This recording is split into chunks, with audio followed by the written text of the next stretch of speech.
What's happening? I'm Fieldy from Korn. Franco's done some work on me. He's dope, man. You guys check it out.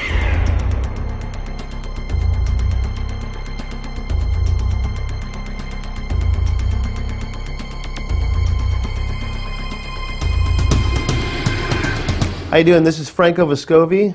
I've been tattooing for 16 years. I have a shop called Orange County Ink House in Lake Forest, California. Today we're going to be talking about portraits and my version of them and how I think they should be done. And we're going to go over a lot of bases. We're going to cover a lot of techniques, a lot of tricks to pulling these portraits off. There's a lot of talk about how to do portraits, and there's quite a few ways to do them. But the way I've chosen to do my portraits is from a lot of influence from Jack Rudy, Bob Tyrrell, and just different people along the way. Over the years I've developed a lot of techniques and kind of fine-tuned them for myself, and I would just like to share them with you guys and see what you guys can do with them. And I could promise you, if you guys use all the techniques that we talk about, all your portraits and all of your tattoos will be advanced 100%. It's just a matter of applying them. It's just a matter of making sure that this hits home with you. And overall, I think that if we watch closely the video and listen to what we're talking about, you'll definitely see results in your next tattoo, almost guaranteed. I can't stress enough how important it is for you guys to understand that this video is not for every tattoo artist. This video isn't meant for anybody just to pick up a machine after they watch this and attempt a portrait. There's some things we have to cover before you're able to do these portrait tattoos, and there has to be a sense of honesty that you can have with yourself to make sure that you're comfortable with even attempting a portrait. This isn't for amateurs. This isn't for people that just started tattooing. I think 3 to 5 years is probably the minimum someone could even watch a tape like this to attempt a portrait. On that note, there's going to be a lot of techniques and tricks that we're going to cover today that's going to kind of get you feeling a lot more comfortable with your portrait tattoos, and it's going to definitely make a difference in your career. All you got to do is listen and apply these techniques. A portrait is an exact representation of a piece that someone brings in. It's different than any type of fantasy tattoo we do. Sacred hearts, butterflies, freehand skulls, all that stuff you rely on your imagination, and that's good. That's a great other form of tattooing. But portraits, you can't use your imagination. You can't use any of your fantasy type of mentality on a portrait. You have to learn, and this is one of the main problems in portraits that I see, you have to learn to separate that. You have to learn to not rely on your imagination and to not rely on your interpretation of a face or a portrait. When you do a portrait, you're literally painting or drawing or tattooing only what you see. The piece I chose is Alfred Hitchcock because a number of reasons. If you look at this piece, I'm going to be able to show you how to do glass, wood, flesh tone, fabric, hair, wrinkles, contrasting shadows, personality, all the components you'll need to do any portrait tattoo, or any tattoo for that matter. Now I'm going to show you guys one of the most critical parts of the portrait tattoo, and that is the stencil. So I'm going to place my reference on top of the carbon paper. Now, all the techniques that are out there, this is one I find to be the easiest. It's more hands-on and it's more direct. I mean, you're literally tracing on top of the reference, leaving your stencil marking on the back. I like to use a number 7 lead pencil just to have a soft touch. Keep it in mind, you're going to want to capture every single element of detail you can. This is pretty much going to be your roadmap for the stencil. You want to make sure you capture every element of detail.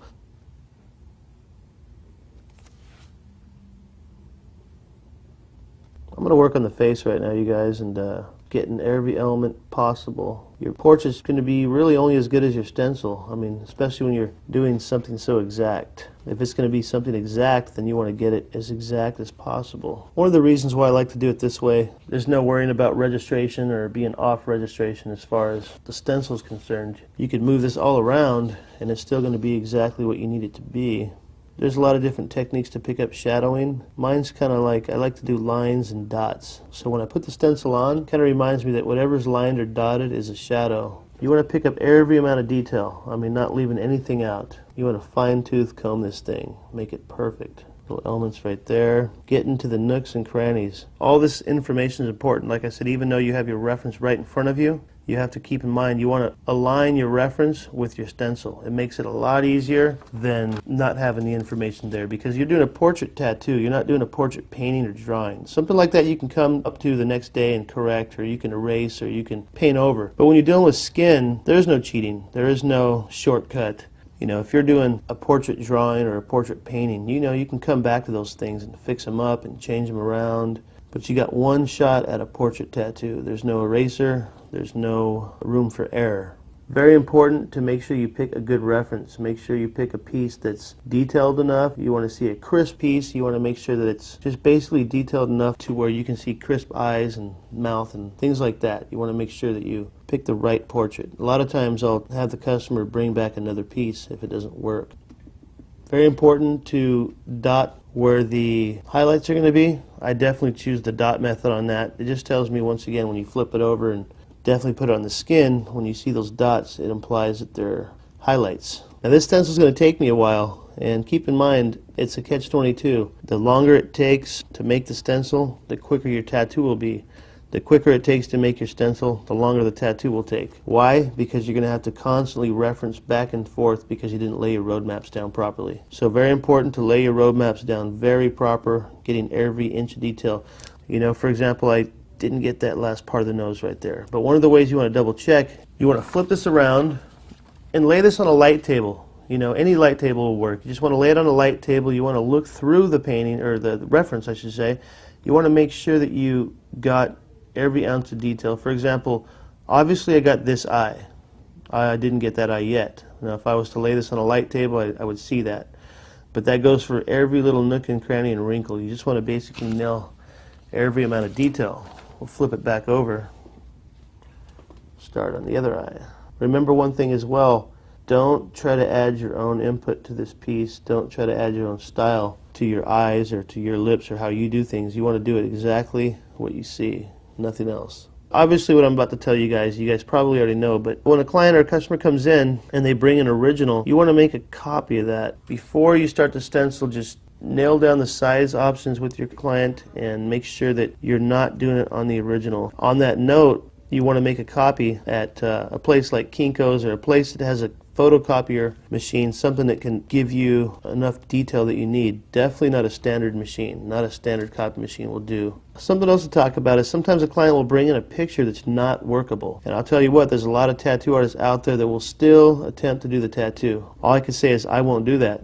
The other day I had a client come in and she brought a portrait of her grandpa the size of a quarter. I looked at it and I knew it wouldn't blow up right. I knew it wouldn't be enough detail when I enlarged it in the copy machine, but just to kind of show her what I was talking about, I enlarged it, and yeah, sure enough, it came out really blurry. It was pretty much undoable. She was really adamant about the piece. You know, she was trying to talk me into it, and I basically said, look, there's no way to talk me into doing this piece. It's just not going to work. So just make sure that you guys are always firm with your customers when you know that it's not going to work. It's better to not do a wrong portrait than to do it and have it not come out the way you want. So never ever be afraid to make the customer go search for better references.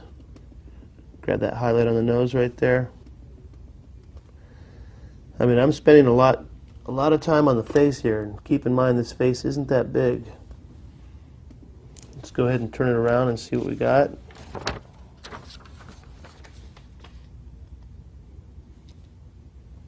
Actually, let's go ahead and jump over here to the glass. Sometimes I'll stop what I'm doing, I'll jump over to something else, and then what that does is it kind of pulls me into something new so that when I go back to the face, I'll immediately see things that I didn't get. So we're going to go to the glass right here, approaching it the same way as we did the face.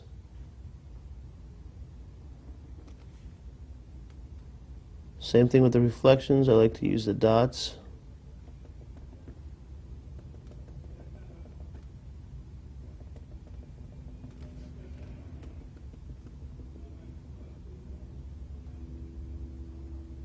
This isn't your average face, it's not just a face, so we got all these elements. So this stencil is going to take a little bit longer, but keep in mind, I would say your average size stencil would probably be about the size of your hand, closed fist. And a face that size, you should spend at least 20 to 30 minutes on a stencil. I mean, literally master it like you're a photocopy machine. Hand stencils is the way to go for me. There's a lot of other ways to do them, but when you do a hand stencil versus tracing it and putting it through a stencil machine, you just have more control. You know, for example, I could move this any way I want, and it's still going to come out exactly perfect. You know what I mean? There's no registration issues to worry about like you would have if you were tracing this with tracing paper.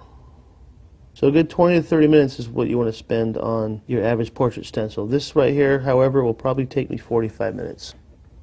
This button is dark right there. There's nothing right there. It picks up again some dark shadows, disappears. There's two little dots that imply some shadowing. Then you got the 4 holes where the thread goes through. These 2 top ones are sort of bleeding together in the photograph, sort of the same in the bottom. Now in reality, these 4 holes that the thread goes through, they're spaced apart evenly.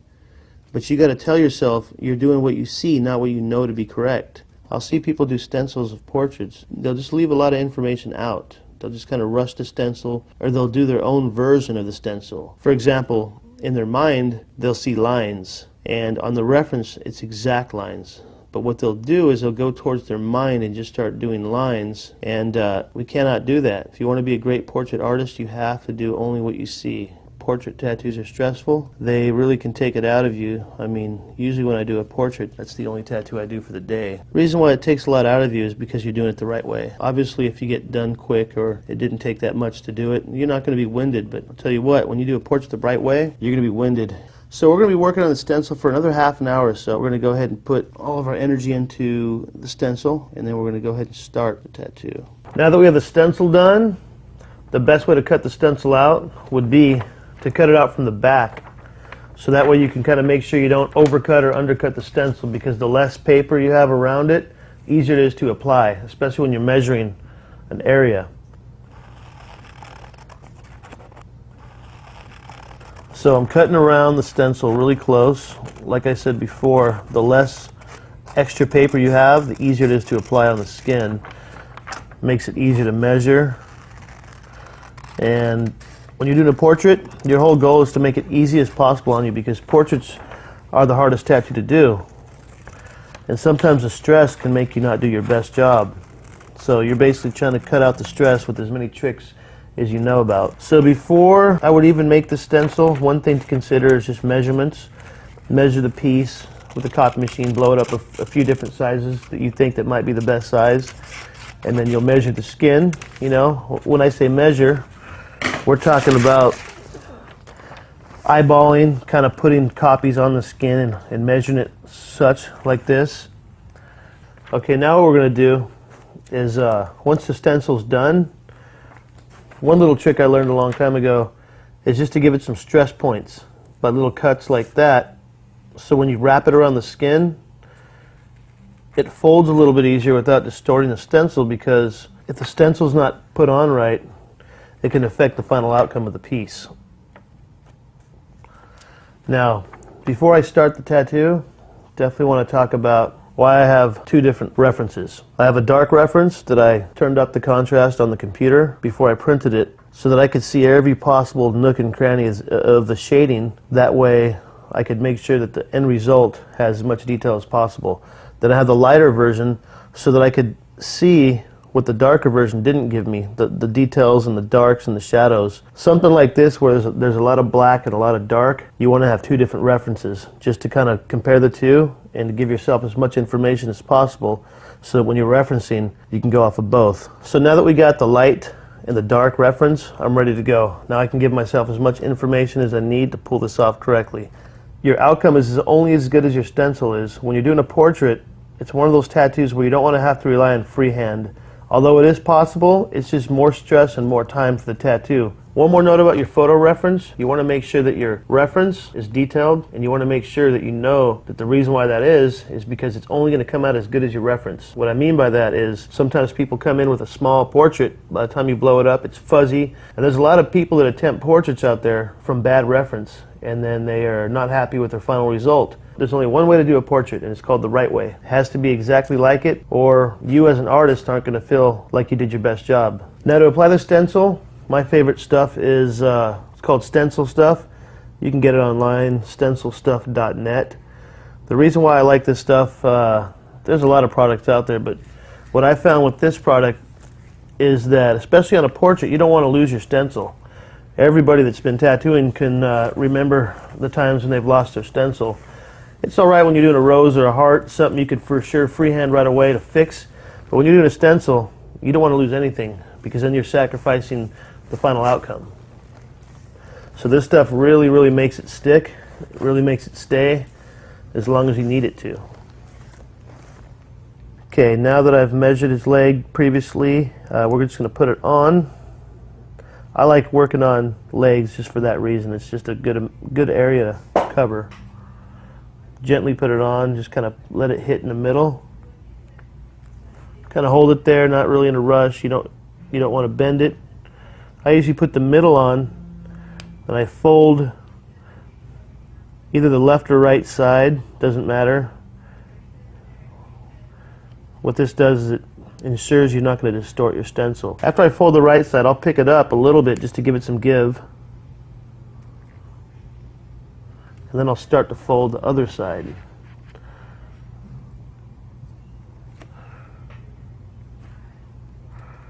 Remembering that the better the stencil is, the better the final result will be. Now that right there is perfect.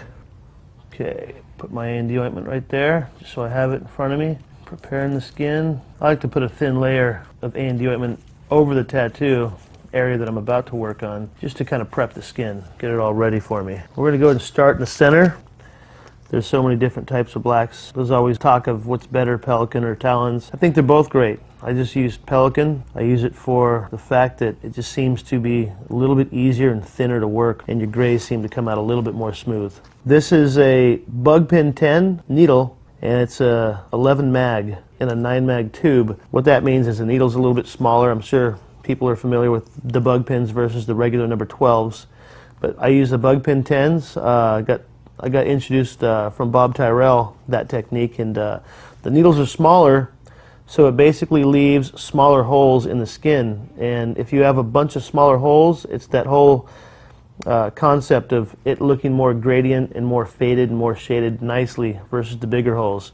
You can still pull off tattoos just fine with the number 12s, but for me personally, the number 10s just do it a little bit easier. Okay, now we're going to start the tattoo, and once again going to go into it with my shader needle. But keep in mind, I'm doing a lot of the simple shading, simple meaning the clothing, the items that aren't super detailed, such as the buttons or like the nose and eyes. So since we're going to be doing things that aren't really detailed, we're going to go in with the shader. When we get to the fingers, we're still going to use a shader, but what we're going to do is we're going to switch to the outline machine after we're done with this area to do tight cleanups. So here we are, we're going to go ahead and start. Also, one thing to consider is a lot of people don't take advantage of their needles as far as multi-use and angles. And what I mean by that is this is a 11 mag shader, Bug Pin 10, but to me it's also a single needle, it's also a 3 tight, it's also a 7 tight, depending on how I angle it. Right now I'm going into this as a single needle, so I'm going to just barely use the tip.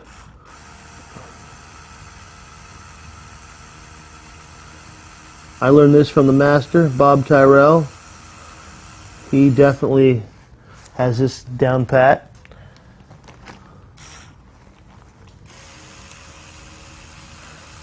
And don't be afraid to change your angle. It's kind of like getting a haircut as a kid.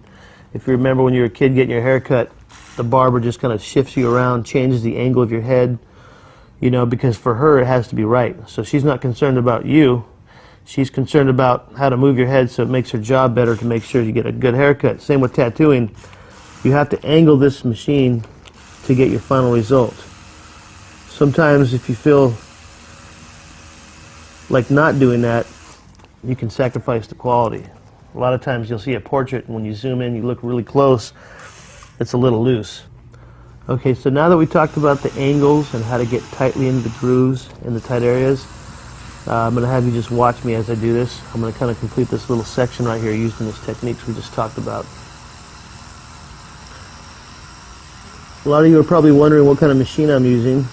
It's not your standard tattoo machine, although it was one of the first machines invented as far as it being a rotary.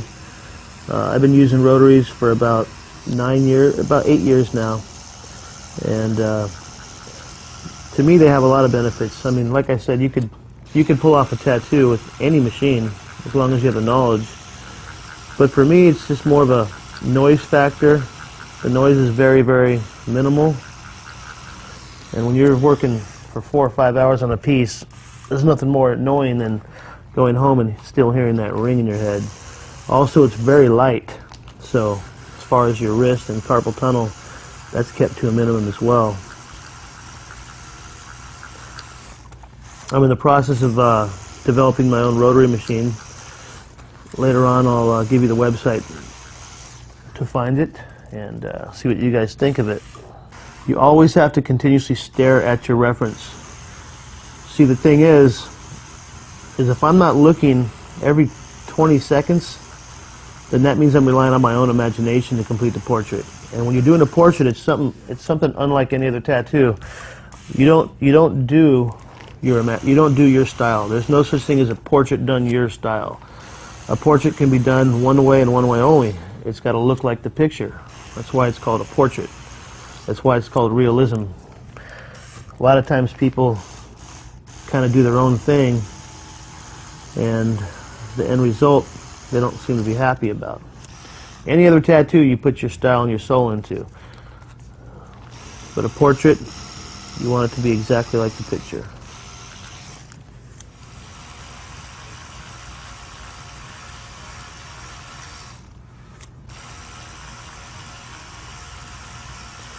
I'm kind of working on the side right here to get that line in there. I'm using the tips of the needle, like we talked about earlier, to shade the tighter areas. And for me, this kind of works like you're having a bug pin 5 or a 3 tight. It's the same type of concept. A lot of times people say, you know, how do you do a portrait with a shader machine without outlining it at first? And I tell them I do outline it at first. I just happen to know how to use this shader like an outliner. But when it comes to the face, I have a different approach on. It's definitely good to start out with the outliner. We'll talk about that when we get to the face. As I do a portrait, what I like to do first, I like to get all the black areas out of the way. I like to get as much black done. For one reason, it basically tells me, it sets the overall tone and the mood for the portrait. Now I can kind of relay every other tone to the black. So it makes it a little bit easier for me as far as the guessing game of what tones to use.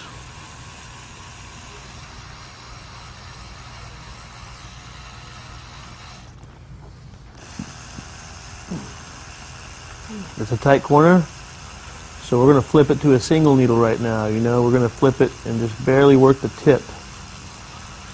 If you've never tried this technique, I learned it 2 years ago, so it's not something I've been doing for a long time, but it saves a little bit of time without sacrificing the detail. You never want to save time and sacrifice detail.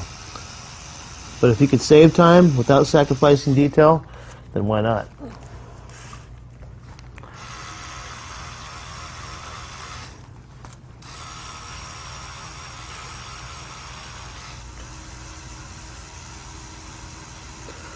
I'm tightly in this area again, once again working the single needle to a 3 tight.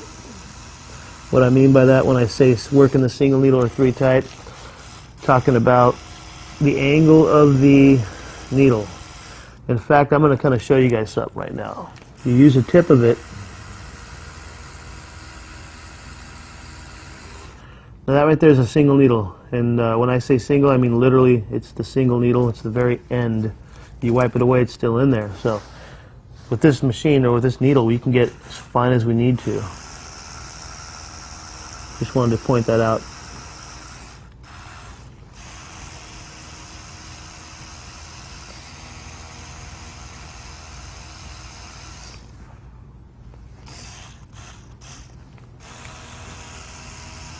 Remember, always looking at your stencil, always looking at your reference. Comparing the two, making sure